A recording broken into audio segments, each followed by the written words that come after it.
começar pedindo a Jesus que nos abençoe, que possamos estar sempre amparados por Ele, estar sempre protegidos e confiantes na Sua palavra, confiantes no Seu jugo, confiantes de que, caminhando com o Cristo, estamos sempre melhores. Pois é. Então, vamos lá. Um grande abraço a todos, já desde já.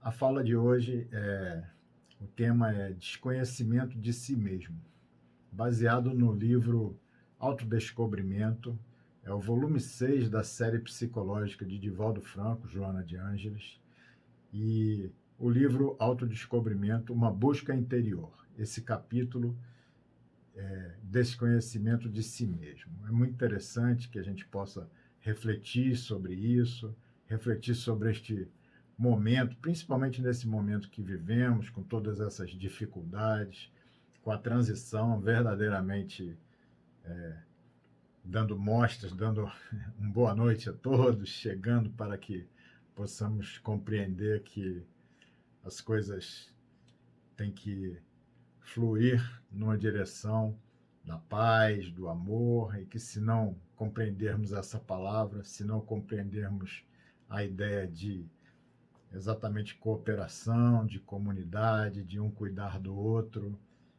teremos dificuldades para a superação. Bom, importante que Joana começa a dizer, vou começar a falar um pouco do capítulo, um pouco das palavras de Joana. Ela começa dizendo que nós, os homens, aturdidos, emprestamos importância demasiada à opinião dos outros, à aparência, às conquistas das coisas externas, ao convívio social e às disputas insignificantes. Damos uma atenção exagerada a todas essas coisas que são alimentadas pela nossa vaidade, pelo nosso ego, que pode ser o ego ao gerenciador da nossa psique, ele que permite que os conteúdos possam chegar à nossa consciência, desenvolve um trabalho muito importante em cada um de nós, mas muitas vezes, se deixarmos que apenas esses aspectos egóicos da nossa personalidade dominem a nossa existência, nós nos perdemos, porque o ego pode também se tornar um grande inimigo de todos nós. Joana vai dizer que a pessoa, então, quando totalmente absorvida, com toda a sua atenção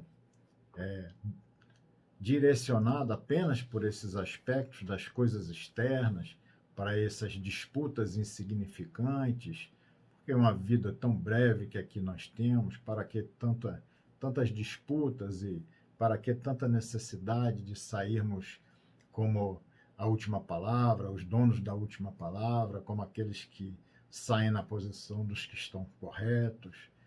E aí ela vai dizer que por conta disso, dessa atenção desmedida, a gente termina por se descuidar de nós mesmos, permanecendo ignorantes da nossa realidade profunda e de todas as potencialidades latentes que temos em nós. Considerando também, muitas vezes, por conta desses desequilíbrios, consideramos que a nossa existência é trabalhosa e difícil, mais trabalhosa do que a dos outros, mais difícil do que a dos outros.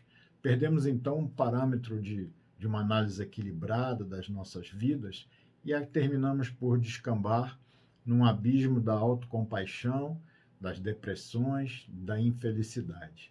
A nossa autoestima, quando pensamos que a nossa existência é mais difícil, nós sofremos mais do que os outros, nós somos infelizes, a nossa autoestima diminui e esses pensamentos derrotistas terminam por senhorear nossa mente por conta de estarmos vitalizando-os durante largo período de ócio físico ou mental, ou seja, nós deixamos de realizar a prática da caridade, ficamos centrados em nós mesmos, deixamos de perceber o problema do outro que está ao nosso lado. Dessa forma, nós enxergamos o nosso problema como que fosse o maior problema do mundo e terminamos por não realizar nenhuma tarefa produtiva, ficamos dominados nesse tipo de pensamento derrotista e vivendo um ócio físico e um ócio mental. Porque quando a gente sai para trabalhar, para realizar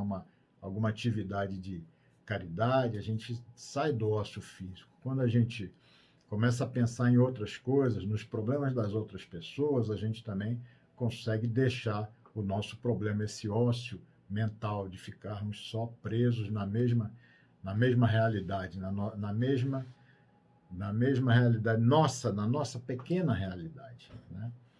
Mas é porque o que acontece é que, na verdade, todos nós sabemos, muitos comportamentos, muitas dificuldades que se apresentam na nossa existência, elas procedem originariamente do eu espiritual. São trazidas de outras existências, de outras experiências, e aqui, como qualquer situação similar, parecida, desperta um gatilho e ela toma uma conotação maior do que aquele que deveria ter na nossa vida, né? Então, são trazidas também da erraticidade, do plano espiritual. Muitas vezes vivemos nos umbrais, experiências difíceis, e todas essas experiências terminam por estarem no nosso conteúdo, no conteúdo do nosso eu espiritual. Jung vai dizer que o inconsciente coletivo é uma camada da psique que contém toda a herança espiritual da evolução da humanidade, nascida novamente na estrutura cerebral de cada indivíduo. É uma visão poética, é a visão da psicologia junguiana, que termina por se aproximar das ideias espíritas com outra roupa, com outra roupagem. Então, Joana termina por esclarecer a fala de Jung, que não poderia falar desses conhecimentos que são armazenados pelo espírito nas suas diversas existências, nas diversas vidas que aqui nós tivemos, porque a reencarnação e a multiplicidade de existências não estão consolidadas na nossa ciência, então ele tinha que colocar uma outra maneira para explicar esta situação que o Espiritismo nos deixa muito clara para todos nós. Nós trazemos em cada existência todos os conhecimentos que são armazenados por nós, pelo nosso espírito, ao longo de diversas existências que por aqui transitamos, inclusive conhecimentos dos aspectos sociais de 200 anos, de 500, de 1000, de 2000 anos atrás. Esses aspectos sociais, o nosso espírito teve contato, tomou conhecimento com a sociedade das épocas que por aqui passou e fazem parte, sim, do nosso conhecimento, do nosso inconsciente, do inconsciente que Jung chama de inconsciente coletivo, mas faz parte do nosso inconsciente. E nós temos também um inconsciente pessoal próprio, que são todos os registros da presente encarnação. São os traumas complexos, percepções, memórias que não são suportadas ou que não são necessárias para a nossa consciência. Então, dessa forma, como eu disse, o ego ele administra aquilo que pode passar para a consciência ou não. E esses traumas complexos que, no entendimento desse tipo de portaria que o ego faz, de abrir a porta e deixar passar determinado conteúdo ou não. Então, esses entendimentos, essas situações não são suportadas ao entendimento do ego, de que nós não temos capacidade de suportar essas situações, então elas permanecem no nosso inconsciente pessoal. E a evolução espiritual termina por ter um aspecto bem coerente com esta situação específica, porque quanto maior a capacidade do ego de se apropriar dos conteúdos, mais evoluída está a psique. Quanto maior a nossa capacidade de trazermos para o consciente esses conteúdos que estão armazenados no nosso inconsciente, mais íntegros e mais evoluídos nós ficamos. Maior complexidade nós adquirimos, mais solução a gente encontra para a nossa existência, para os nossos problemas, porque esses conteúdos, muitas vezes, inconscientes, eles estão lá vibrando, estão fazendo com que nós tomemos atitudes por associação.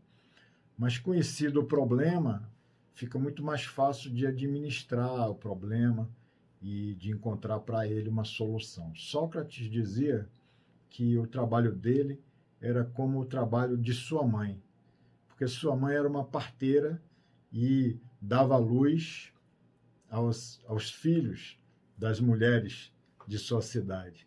E ele considerava o seu trabalho também um trabalho como o da mãe, porque ele dava luz à consciência dos jovens nas praças, a luz que era deles próprios, porque Sócrates não dava a resposta, não dava a receita. Ele fazia com que a resposta daqueles jovens viessem à tona por eles mesmos. Então, o método socrático, ele fazia pergunta, outra pergunta, outra pergunta, de modo que a resposta para os questionamentos, para as dúvidas, surgiam do próprio questionador. Então, é muito interessante, por conta disso, ele diz que ele dava luz à consciência dos jovens, a luz que era deles próprios, né? Então, é muito interessante, é mais ou menos isso que a gente faz na nossa caminhada evolutiva, a gente está o tempo todo trazendo à luz aqueles conteúdos que são nossos, que são conteúdos próprios, mas que estão armazenados e estamos inconscientes deles. Então, na medida que a gente vai iluminando a nossa consciência, a gente vai evoluindo. E é importante a gente refletir, porque quem somos nós? Nós ficamos andando atrás daqueles conteúdos, aquelas lutas insignificantes, nós ficamos atrás das disputas vazias, da conquista das coisas externas, ficamos dando uma atenção exagerada à aparência, à opinião dos outros. Mas quem somos nós, de fato? Nós somos um espírito. Quem somos nós? O que tem no nosso inconsciente? O que tem dentro de nós? O que nós queremos? Qual é o nosso... Quais são os valores que nós carregamos? Quais são os nossos objetivos? Os nossos objetivos. Os nossos. Quais são? Então, é muito importante, essa é a base, essa primeira pergunta que cada um de nós deveria fazer-se para trilhar na sua caminhada em cima de uma coisa, um conteúdo plausível. Eu vou buscar algo porque tenho certeza de que aquilo ali vai me trazer satisfação. Eu ajo desta maneira porque não encontrei o equilíbrio adequado por conta desse trauma que me afetou quando eu era pequeno, quando eu era ainda um infante, e que eu preciso saber reduzir esse tipo de conflito e administrar-me melhor com ele. Quem somos nós? E aí Joana nos orienta a que façamos um exame profundo, sério, constante de si mesmo, do si, da sua constituição, dos objetivos que devemos perseguir, dos meios a utilizar e de como encontrar os recursos para alcançar os objetivos. Essa análise ela tem por meta a autoconscientização. E, para tanto, é imprescindível o autoexame dos comportamentos mentais, emocionais e físico-sociais. Ou seja, a nossa autoanálise ela é fundamental. É importantíssimo que a gente esteja sempre fazendo a nossa análise do nosso comportamento mental. Por que estou pensando isso? Por que estou pensando de forma equivocada? Por que esse pensamento rodeia a minha mente de tanto em tanto? esse é o meu comportamento mental que eu preciso analisar. Preciso compreender e preciso, às vezes, inclusive, transformar esse comportamento. Mas só vou transformar se eu analisar, se eu fizer um exame profundo para que eu me tome consciência dele, então possa lutar contra ele. Os meus comportamentos, os nossos comportamentos emocionais. Por que aquele arrobo de raiva? Por que aquela reação exagerada? Por que aquela tristeza profunda, aquele choro? Então, são os nossos comportamentos emocionais que nós também precisamos fazer essa análise profunda. Por que isso está acontecendo? Por que sinto desta forma? Esse exame é importante que façamos. E não fiquemos só presos nos objetivos materiais e nos distraindo, porque muitas vezes as pessoas estão correndo atrás de todos os aspectos materiais para que não precisem ouvir a própria consciência, para que não precisem fazer esse tipo de questionamento, para que esses porquês não surjam, não tenham tempo de fazer essa reflexão, não tenham tempo para que esses porquês, para que esses questionamentos em direção a si mesmo possam surgir. Por que nossos comportamentos físicos sociais? Por que, quando estou em determinado grupo, tenho essa atitude que acho estranha, que acho equivocada, que não é coerente com o ambiente, não seria a atitude correta? Então, são todas essas análises que Joana nos propõe a que façamos para que, assim, mediante essa autoconscientização, a gente realmente possa colocar a nossa caminhada no curso de um rio que nos direcione à paz. Porque tudo na nossa existência começa na mente. Na nossa mente, no nosso pensamento, estão as matrizes, já o programa de computador já está ali pronto para rodar uma nova atitude, um novo comportamento mental, um novo comportamento emocional e um novo comportamento físico-social já está pronto na nossa mente. Tudo começa na mente, tudo está aqui na nossa mente. A nossa atitude de amanhã já está mais ou menos definida em função dessas matrizes que se encontram na nossa mente. Então, a gente precisa fazer a análise para que, se necessário, a gente possa alterar essas matrizes e alterar, assim, o resultado de amanhã. Essa também é uma ideia espírita, que a gente possa fazer essa autoanálise para que a gente possa ser melhor amanhã do que hoje, ser melhor hoje do que ontem. Sem o processo de conscientização, a gente não tem como fazer essa análise, dimensionar, fazer esse tipo de registro, se eu estou melhor hoje do que ontem, eu estou melhor amanhã do que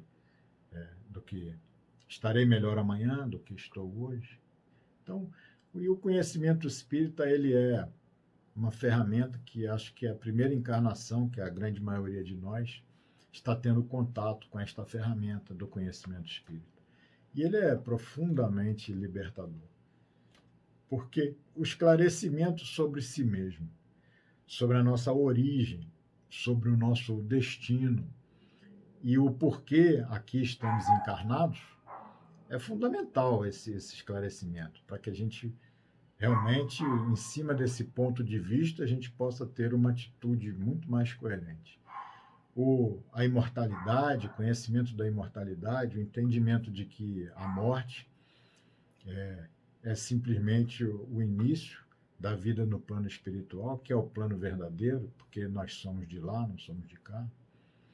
E essa necessidade que o Espiritismo vai o tempo todo, aqui eu estou fazendo com todos vocês, essa necessidade de que nós possamos nos tornar uma pessoa melhor, que nós possamos desenvolver virtudes e que essa transformação possa ser operada no íntimo de nosso ser.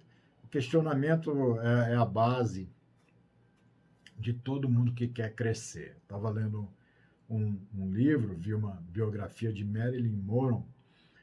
Marilyn Monroe foi conhecida por aquela artista de cinema, por toda aquela imagem de sexualidade, de beleza, de sedução que a indústria cinematográfica passou para a sociedade, para todos. E aí a gente imagina que ela pudesse ser realmente totalmente fútil e sem nenhum questionamento sobre quem ela era, sobre de que maneira que as pessoas se relacionavam com ela. E na biografia dela está lá, ela dizendo, porque a gente tem essa ideia, né, essa visão estereotipada que a mídia e a indústria do cinema passou para a gente, né? E aí está lá ela dizendo que, determinado ponto, ela diz que ela tem certeza que ninguém a ama. Ninguém a ama porque é impossível que qualquer pessoa a pudesse amar, porque eles amavam apenas aquela imagem que a indústria do cinema projetava. E quando chegavam perto dela, aquela imagem não era ela, e eles se decepcionavam. E mesmo porque eles não sabiam quem ela era, por isso não podiam amá-la. E diz ela que ela também, nesse processo, ela também ficava tão envolvida nesta imagem que a indústria projetava que ela mesma não sabia quem ela era. E por isso ela também compreendia que ela não se amava porque não se conhecia. Então é uma reflexão profunda, né? É uma reflexão de alguém que realmente está tendo sede de si mesmo, está querendo fazer essa reflexão mais a fundo para tentar descobrir-se. Então é importante a gente perceber que todo ser humano é assim, todo mundo quer verdadeiramente saber quem é. Tem um escritor antigo que ele tem uma frase muito interessante, é Píndaro. Píndaro diz assim: ser quem és, sabendo. O que quer dizer? O que quer dizer isso? É muito interessante, dá licença.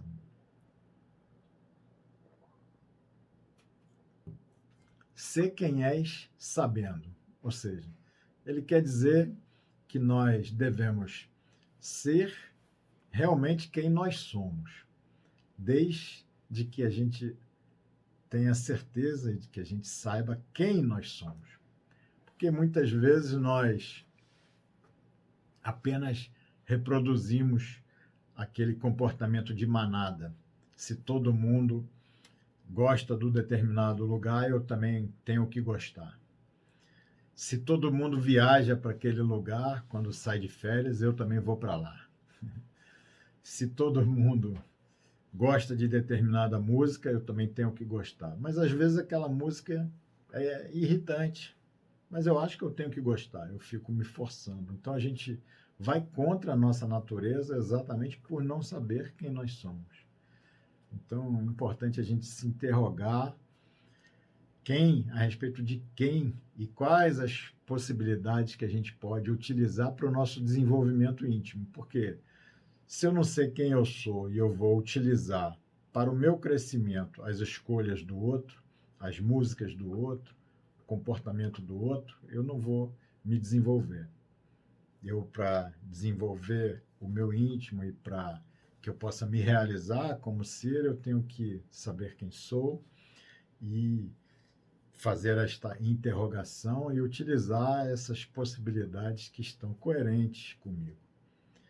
A gente tem que se manter vigilante contra esses hábitos da autocompaixão, da censura aos outros, da autopunição e da autodesvalorização e da inveja. São comportamentos que característicos do mal pensar. A gente então tem que estar aferrado ao bem pensar para cultivar uma energia de harmonia, para que a gente não fique viciado, porque tudo aquilo que a gente estabelece como padrão de pensamento, ele cria uma sinapse, um caminho mais curto para a nossa reflexão cerebral, então tem uma tendência a se repetir e a gente está sempre repetindo o mesmo tipo de comportamento, o mesmo tipo de padrão de pensamento. Então, a gente tem que deixar um espaço livre, tirar esse tipo de reflexão negativa, esse tipo de hábito prejudicial, para que a gente, então, possa ir substituindo tudo isso por um comportamento altruísta,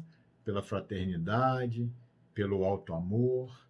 Isso é uma atitude de inteligência, porque inteligência é uma palavra que deriva o radical de inteligência em intelligere. Intelligere significa escolher dentre. Então, ser inteligente é exatamente saber escolher dentre as opções que se encontram à nossa disposição. Então, para sermos inteligentes, temos que ter essa capacidade de escolher entre as opções. E para escolhermos o melhor para nós, temos que saber quem nós somos e quem nós não somos, para então podermos fazer essa escolha dentre as opções que se nos apresentam. No oráculo de Delfos, na Grécia, o templo de Delfos era um local sagrado, onde as pessoas de diferentes regiões e classes sociais da Grécia, na antiguidade, na época de Sócrates, 2.500 anos atrás, 3.000 anos atrás, essas diferentes pessoas iam ao templo de Delfos para conversar com as sacerdotisas e receber delas a palavra, uma palavra divina, um aconselhamento,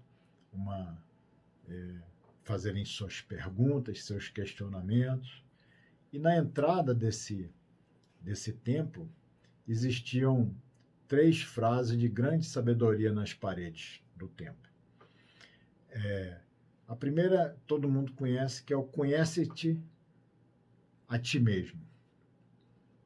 Que Sócrates até menciona essa frase de que no seu julgamento, ele coloca na sua defesa, quando está sendo julgado, essa frase de que está lá registrada no Templo de Delfos. Então, todo mundo sabe da importância. Na questão 919 também, tem como é que nós poderíamos trilhar a nossa evolução, e tem lá uma resposta, que é um sábio da antiguidade já falou disse, né? Conhece-te a ti mesmo. Tinha uma segunda frase que era nada em excesso, que nos direciona ao equilíbrio, né? Nada em excesso, uma frase também inteligente. E outra é que comprometer-te traz infelicidade. Realmente, a gente fazer as coisas erradas e dessa maneira estarmos comprometidos vai trazer consequências ruins. Mas tinha uma mensagem mais robusta na entrada do oráculo, na entrada do espaço onde as pessoas iam falar com a sacerdotisa. E lá, essa frase era: conhece-te a ti mesmo e conhecerás todo o universo e os deuses. Porque se o que procuras não achares primeiro dentro de ti mesmo, não acharás em lugar nenhum. E é mais ou menos isso que acontece. Todas as pessoas que estão,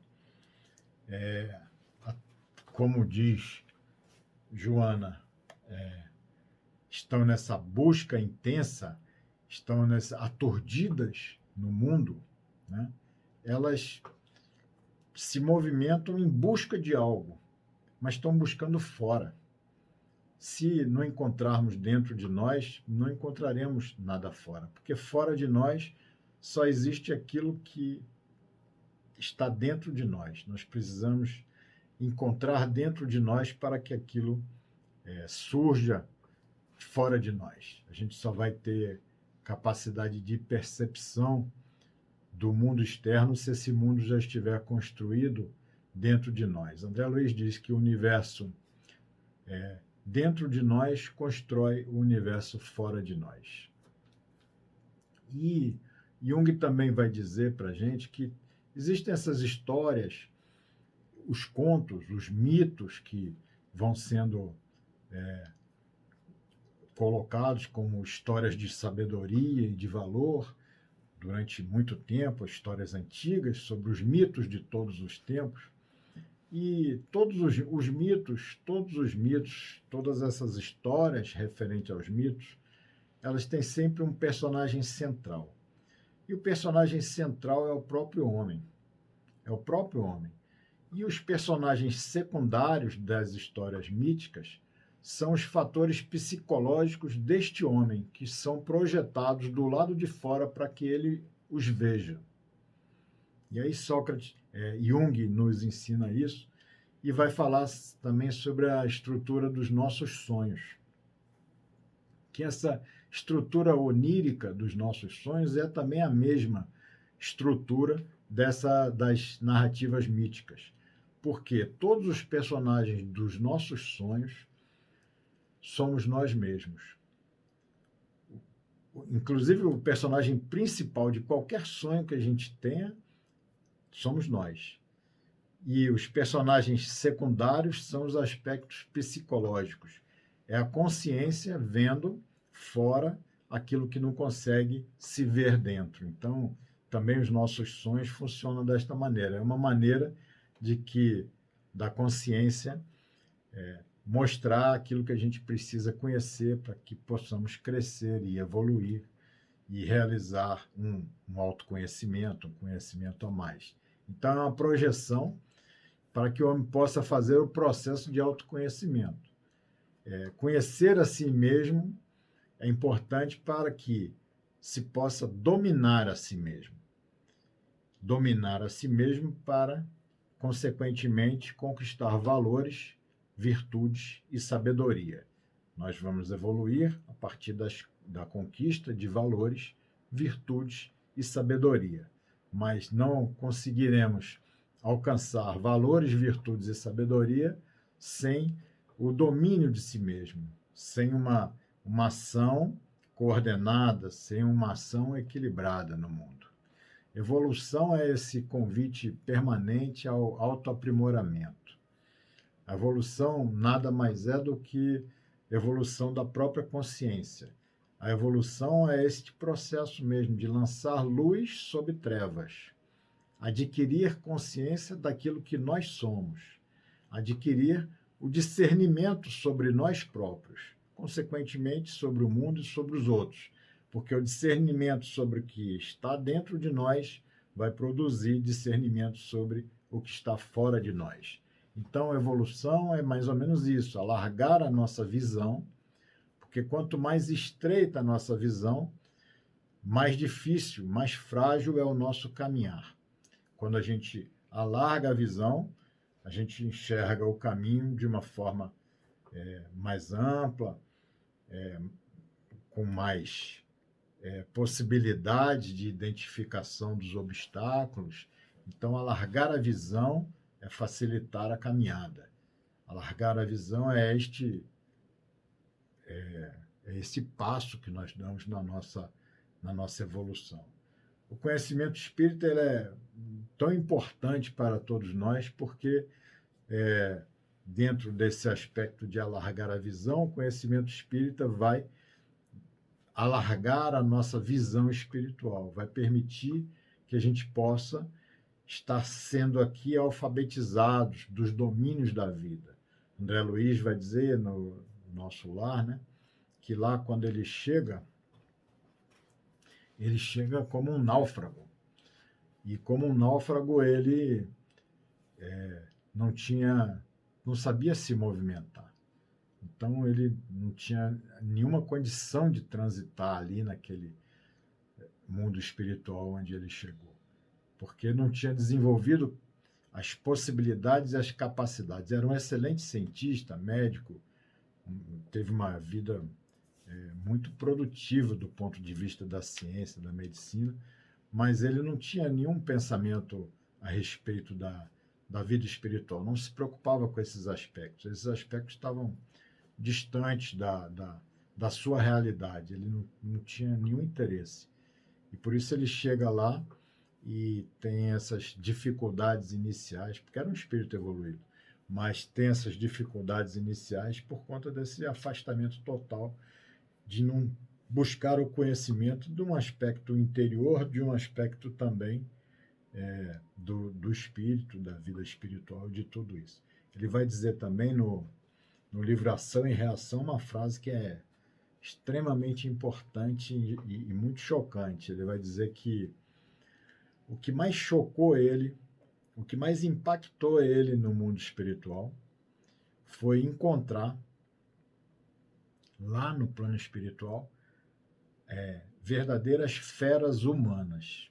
E é isso, porque se a gente não busca a nossa realidade espiritual, se a gente não busca o conhecimento de quem nós somos, de que tipo de sentimento que está vibrando no nosso interior, que tipo de atitude nós temos a capacidade e a possibilidade de realizar e a necessidade de domar esta atitude, se a gente não fizer esse trabalho de domínio de si mesmo, a gente vai estar nesta condição de feras humanas. Então, a educação é extremamente importante, esta educação e esse conhecimento de si mesmo. Né? Nós somos, o ser humano ele é sociável, ele é portador deste instinto gregário. Então, ele precisa crescer no relacionamento com os demais. A gente precisa ter uma condição de nos relacionarmos com os outros, com aqueles que estão à nossa volta, com saúde, com paz, com equilíbrio, com harmonia. Então, porque ninguém é feliz a sós, né?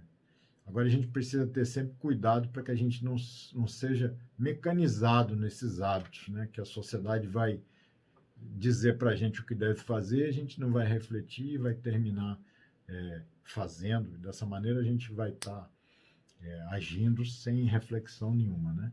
A vida ela é feita de ciclos.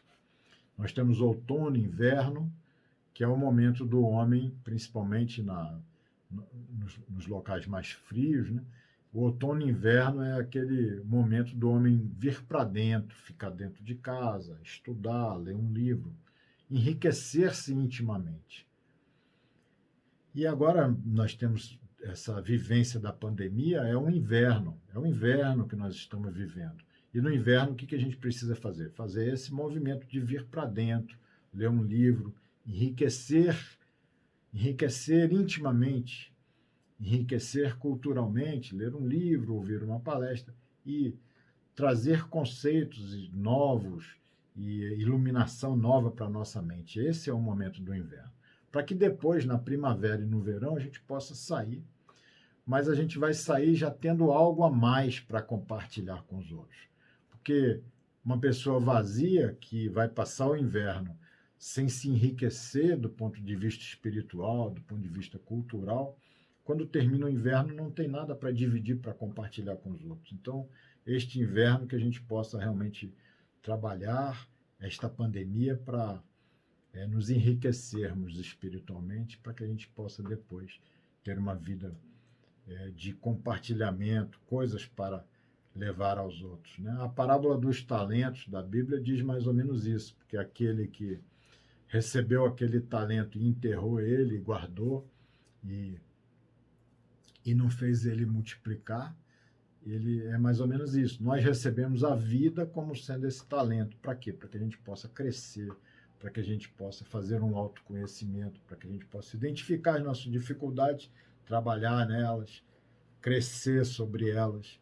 Se a gente não faz isso, a gente pegou esse talento e escondeu ele, guardou ele na gaveta e não está utilizando, né, esse talento. A gente precisa seguir em frente, né?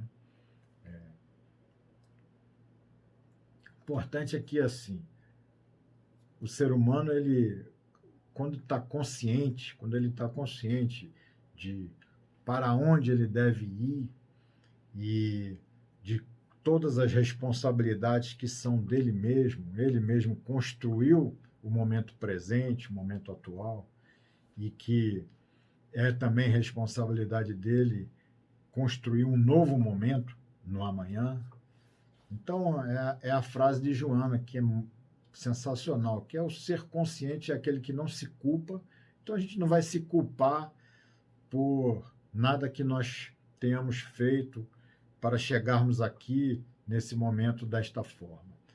E ele também nem se justifica, ou seja, também não vamos culpar os outros, não vamos culpar nossos pais, nossos cônjuges, no, nossos companheiros de trabalho, não vamos culpar, porque o ser humano consciente, ele não se culpa, porque se ele se culpar, ele vai se deprimir, e nem se justifica, nem coloca a culpa no outro, porque ele se desequilibra e desequilibra o outro.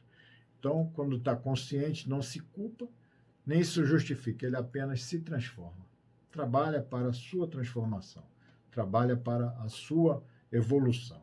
Faz esse enfrentamento de si mesmo, porque a gente vive sempre atarefado, envolvido em muitas atividades, divertimento, festa, imagem, de sucesso, mas eventos ruidosos, porque é o que está acontecendo agora, as pessoas querem voltar rapidamente para aquela vida, para aqueles eventos barulhentos, para que não precise fazer esta reflexão íntima de quem é e de todos esses questionamentos que são necessários, né? E aí, se a gente não faz isso, se a gente vive só o mundo material de forma muito intensiva, a gente termina a ficar desconectado com o mundo espiritual. E esses dois mundos, eles precisam estar integrados, porque se a gente fica desconectado do mundo espiritual, vai ficar o nosso espírito, que tem um recado a dar, veio aqui para fazer alguma coisa, para cumprir uma missão, e ele não consegue contato com a nossa consciência dominada pelos aspectos egóicos. Então, não consegue nos dizer o que fazer. Então, fica o espírito desejando realizar algo no mundo sem poder. E fica também a nossa consciência vivendo dominada nesses processos egóicos e necessitando de um sentido mais profundo para a sua vida, sentindo um vazio interior. E dessa maneira, os dois se desconectam e a existência não flui da forma como deveria fluir, né? Então, se a gente analisar essa vida física, que é tão breve, já tivemos milhares de existências, vamos para lá, para a vida verdadeira, daqui a pouco, e aqui é um momento rápido, então, em comparação com essa perenidade do espírito, que já está aqui há milhares de anos, nosso espírito está aqui desenvolvendo esta tarefa, e 40, 50 anos não é nada, 100, 70, 80 anos não é nada perante essa perenidade de milhares de anos, 200, 300, 500, 1000 anos do espírito, não é nada. Então, a gente tem que... Beethoven, a gente tem que seguir, né? Tem que seguir nessa busca interior, né? Beethoven, ele já estava surdo quando ele escreve uma carta a um amigo e continuava compondo, fazendo seu trabalho, e escreve uma carta a um amigo dizendo que ele já estava surdo, mas que ele não podia dar cabo à sua vida porque ele tinha um recado a dar. Então, essa noção, essa integração com o eu superior, com o espírito, que sabe que está aqui com um propósito, está aqui porque Deus lhe pede que dê um recado à humanidade. Todos nós não vamos compor uma sinfonia, mas todos nós estamos aqui para dar um recado. Às vezes o recado é o mais simples possível, mas estamos aqui para esse recado, né? Então, precisamos estar sempre conscientes dessa nossa realidade divina e fazer esse trabalho do autodescobrimento que vai nos proporcionar uma humildade e uma condição de avançarmos. Eu quero só lembrar aqui, antes de finalizar, de algumas histórias, já contei muitas vezes, se estiver contando de novo, vocês me desculpem, mas eu não canso de de contar essa história de Camilo Chaves, né? Camilo Chaves foi presidente da União Espírita Mineira por muitas vezes e era tido como um espírito extremamente evoluído, se formou em filosofia, matemática, ciências naturais e latim, estudou em Roma, encontrou com o Papa, foi senador, deputado, parlamentar, político, diretor da Loteria de Minas. Tinha uma invejável e reconhecida modéstia. Todo mundo achava que ele era uma pessoa extremamente modesta por tudo que ele tinha de cultura, de condição financeira, de tudo, ele era extremamente modesto. Doutrinava espíritos com uma bondade, com uma paciência, com um carinho muito grande. Mas ele tinha aquela história de não se conhecia na época a depressão, como nós conhecemos hoje, mas ele tinha uns momentos de depressão, chamavam de tristeza. Então perguntavam, cadê Camila? Está naquela tristeza, está naquela situação. E ele passava 30 dias em casa, depois melhorava, voltava às atividades. E ele escreveu um livro junto com Chico Xavier, auxiliou a ele para que esse livro pudesse ser realizado, pudesse ser escrito de uma forma mais coerente possível. Emmanuel também auxiliou. Foi um livro sobre Semíramis, que é a rainha que reinou na Pérsia, a Síria, a Armênia, a Arábia e Egito, toda a Ásia por praticamente 42 anos. E ele tinha uma verdadeira adoração por Semíramis, escreve esse livro. Quando o livro é publicado, ele desencarnou nessa semana da publicação do livro. Um tempo depois ele aparece para Chico, e Chico pergunta como ele está. Ele diz que foi muito bem recebido, que o Dr. Bezerra estava ajudando ele muito no plano espiritual, que estava muito grato por ter tido a experiência espírita, de todas as atividades que realizou, que ajudou muito a ele na volta, no retorno à pátria espiritual. E Chico pergunta com curiosidade se tinha passado aquelas condições de tristeza e depressão que ele tinha. Ele diz que não. E aí diz, mas Bezerra tem me auxiliado e me instruído de que é porque eu fui Nabucodonosor. E existem ainda muitos babilônios há 2.800 anos sem reencarnar, que quando eles se juntam numa emissão de ódio em direção a mim, eu sinto as irradiações desse ódio e isso me afeta profundamente. Bezerra me disse que não adianta eu me apresentar agora e pedir desculpas para eles, que eu tenho que providenciar uma reencarnação para eles, e depois da reencarnação deles, de uma nova reencarnação, que eles estavam dos 2.800 anos sem reencarnar, então depois eu posso me apresentar a eles para, de uma certa maneira, pedir desculpas a eles. E ele sai tentando reencarnar 200 babilônios. Pede a Divaldo para que recebesse 10 na Mansão do Caminho. Divaldo recebe 10 babilônios.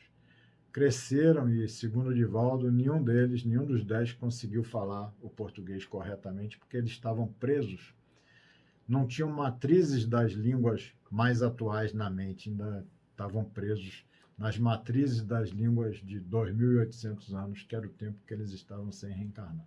Mas tinham aquela aparência de musculosos, fortes, grandes dos babilônios.